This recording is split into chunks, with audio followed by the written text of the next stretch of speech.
No, it did not make it in life. If you play video games, chances are you have too much space taken up. This is due to the number of accessories to improve your experience. Not the consoles, not the games, not the controllers, it's the accessories. I've already talked about them some time ago. I thought to myself, what if I do that again? So here I am talking about more video game accessories. It's time to justify and show off my overpriced junk. First up, virtual reality is a stimulated experience with near-eye displays and post-tracking to give an immersive feel. The concept has been around since the 50s. Filmmaker Morton Hiley wanted the art of theater to encompass all human senses and have the viewer drawn into the screen. In 1962, he developed the Sensorama, a mechanical device with color display, fans, odor emitters, sound system, and a motion chair. It stimulated a motorcycle ride in New York, the wind blowing on your face, the smell of the city, seeing the open road. It's considered one of the earliest VR systems. It wasn't until the 70s that VR was made into devices for medical, military training, and flight simulation. Now it's used for common folk to play shaking minigames. That's the stupidest thing I've ever done in my life. Sega made the first gaming VR device in 1994, the VR-1. Very original name. It was used as more of an amusement park attraction. That next year, Nintendo released their own VR console, the Virtual Boy. If you live and breathe on the internet, you know it did not sell well. Gaming companies scrapped VR until its resurgence with the Oculus Quest, now named MetaQuest, and Sony released their VR headset in 2016, which is the one I have, the PlayStation VR. Yes, there's a VR 2. No, I will not buy it. Don't get me wrong, I like the concept. Having games to immerse yourself in is amazing. I did play with an Oculus, and having just the headset and controllers is insane. PSVR, however, has you go through a lot of bells and whistles to plug in the wires, set up the camera, connect the Move controllers, configure with your living space, and I'm worried about tripping on said wires while playing. It does come with 2 pack-in titles, Everybody Golf and Blood and Truth, but the only game I play is Beat Saber. It's cool that this exists. I'm just not too keen on it. I'll take my TV and controller, thank you very much. Speaking of controllers, it's stupid that modern controllers have their fair share of problems. We all know about the Joy-Con strip from Nintendo. I refuse to buy a second pair because that is expensive. I say as I have 3 PS5 controllers. Luckily, I don't have major problems with them. As for the PS4, they look like I declared a thumb war. The rubber is not suitable for every game. I think it's due to my play of FighterZ that it's like this. I mean, when you're doing a lot of quarter circles, it's just begging for death. PS5 controllers don't seem to have that issue. I'm not taking any chances. I got these stick extenders because I thought it was a fast and quick solution. Turns out, they are for sticks that have not been messed with. I mean, it's good for a new controller so that it won't happen again, but my dumbass wanted to solve the problem in front of me. You could buy a new stick and replace it if you're good with tools.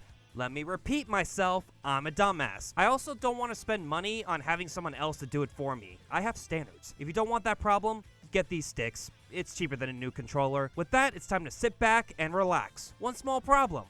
My chair is gone.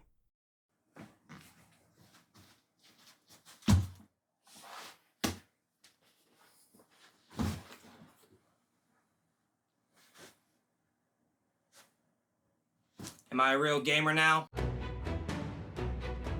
To be called a king, you need a throne of your own. A throne to give you power unlike any other. Everyone else is a bunch of peasants. You shall rain down upon them and show why you are the true king.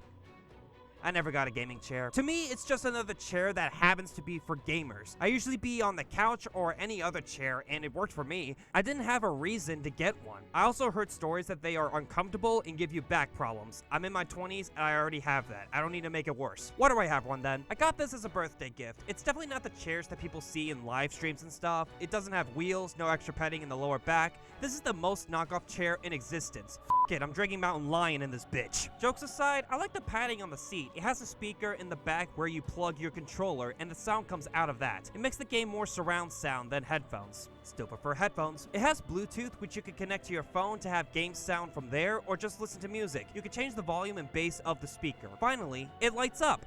What is the obsession with gamers needing colorful lights? I don't get it. It's a neat chair. I don't think I'll be using it as much though. I think this is more ideal to have with a gaming PC versus television. I do have an office chair, so this would be more so to use as a guest chair whenever I bring friends over.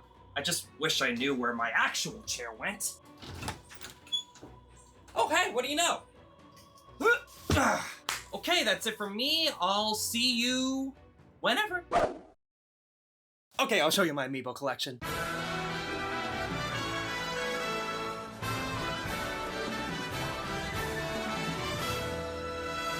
Nintendo released these figurines in 2014 because Toys to Life were getting popular. They come to life in certain games or give you extra goodies. In Smash, you can train them to be the ultimate fighter. I only care about the Smash ones. I've always wanted the real trophies that were introduced back in Melee. After 10 years, I finally got my wish. I started with 13 Amiibo and stuck with them since getting a new one is pretty pricey. About $13 per Amiibo. Not too bad, but with the whole Smash Ultimate roster, you might as well be paying for a fucking mortgage. Why did I do this? I love Super Smash Bros. Simple as that. It was one of the first video games I got into, and it introduced me to many other series. Funny thing is, I'm not a figurine guy. I do have a few to my name, but they're mostly gifts / crane game wins. I have it set up like the character select menu. I do have it loop around once I fill up the row. It's a shame that the majority are the Smash 4 renders. I get that it was released during that time, but I prefer the Ultimate renders so much more. They're fast food burgers compared to a high-end steak. When I got them, the Mr. Game & Watch figures came with 3D printed bases. They got alts for Cloud, Bayonetta, Corrin, Robin, Steve, but not Robin, Inkling, and Byleth.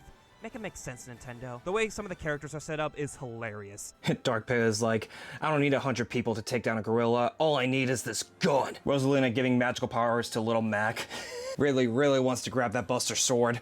Real bad. Rob looking at Peach being like, damn, she cute. And Cinnamoroar wanting to dribble Pac-Man like a basketball.